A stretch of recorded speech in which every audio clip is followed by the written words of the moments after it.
క్రీస్తునందు ప్రియ సహోదరి సహోదరులారా, సాలేం సంఘస్థులారా, మరియు చుట్టుప్రక్కల ఉన్నటువంటి సహోదరులారా, అందరికీ ఆహ్వానమే. ఈ దినం నుంచి 3 దినములు మరి సభలు జరుగుతున్నవి. అందరినీ ఆహ్వానిస్తున్నాము. అందరూ ప్రేమతో రావాలని మనవి చేస్తున్నాం.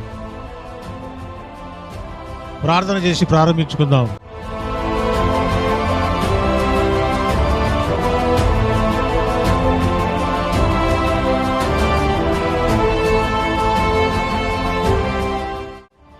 సేవ, పరిచర్య సంఘాలు దేంట్లో పుడతాయి?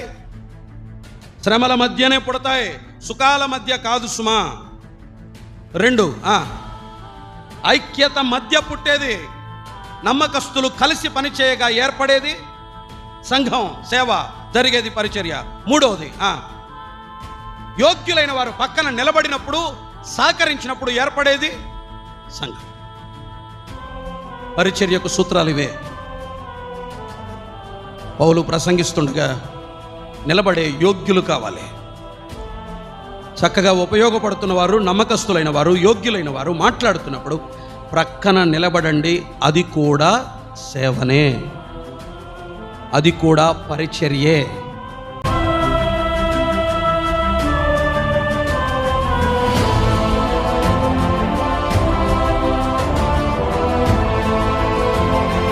మా ప్రభువా, మా ఆంతర్యం ఎరిగిన మహా గొప్ప దేవుడివయ్యా, నువ్వు నీకు స్తోత్రాలు చెల్లిస్తున్నాం. మహిమలో మిమ్మల్ని కలుసుకోవాలి అంటే ఈ లోకములో మాకు ఏకత్వం అనేది, ఐక్యత అనేది ఎంత ప్రాముఖ్యమైనదో.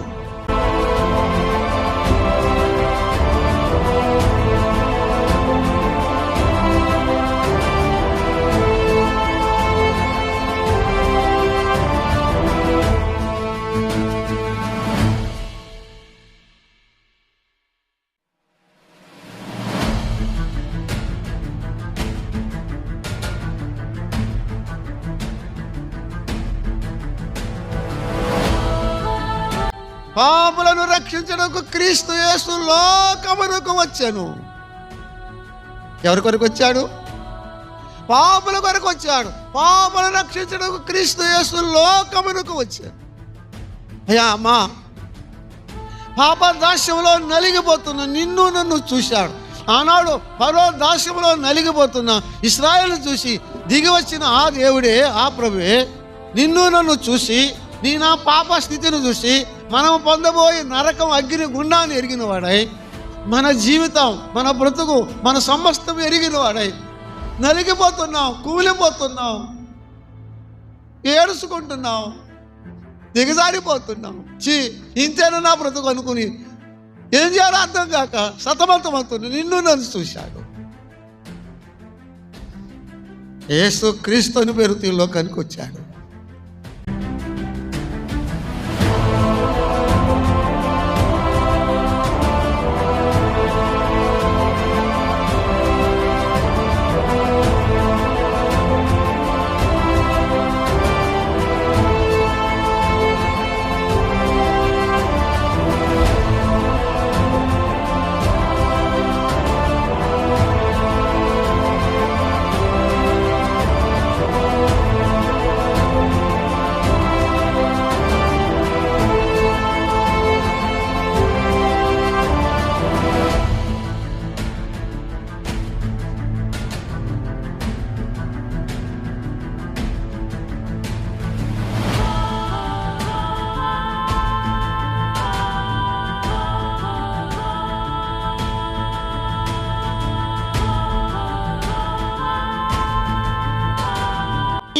సైన్య సమభీకురు నీకు పరిశుద్ధుడు అని అర్థమైతే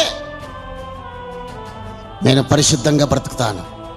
దేవుడు సంఘములో కోరే విధానం, ఆయన ఆశపడే విధానం, ఆయన పరిశుద్ధత కనబడాలి, ఆయన పవిత్రీకరణ ఉండాలి విశ్వాసంలో.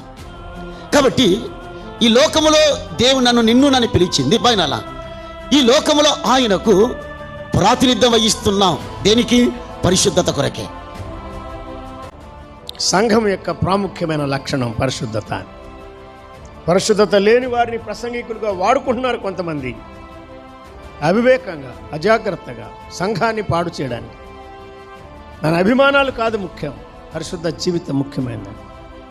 పరిశుద్ధత లేని వారిని పాటలకు కానీ, పరిశుద్ధత లేని వారిని నడిపించడానికి కానీ, పరిశుద్ధత లేని వారిని ప్రార్థన చేయడానికి కానీ, పరిశుద్ధత లేని వారిని సేవ కొరకు కానీ చాలా విచారం ఇది.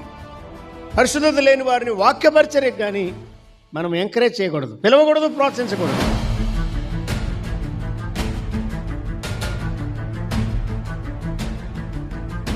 ఆహ్వానాన్ని మన్నించి ఈ 3 రోజులు మనతో ఉండి దేవుని యొక్క ఆత్మీయమైన వర్తమానాన్ని, వాక్యాన్ని మనకి అందించిన సేవకులు శ్యాంబాబు గారికి మరియు పాల్గాంధీ గారికి, ప్రకాష్ రాజ్ గారికి, ఎబినేజర్ పవిత్రన్ గారికి సంఘం తరపున హృదయపూర్వక వందనాలు తెలియజేసుకుంటున్నాం.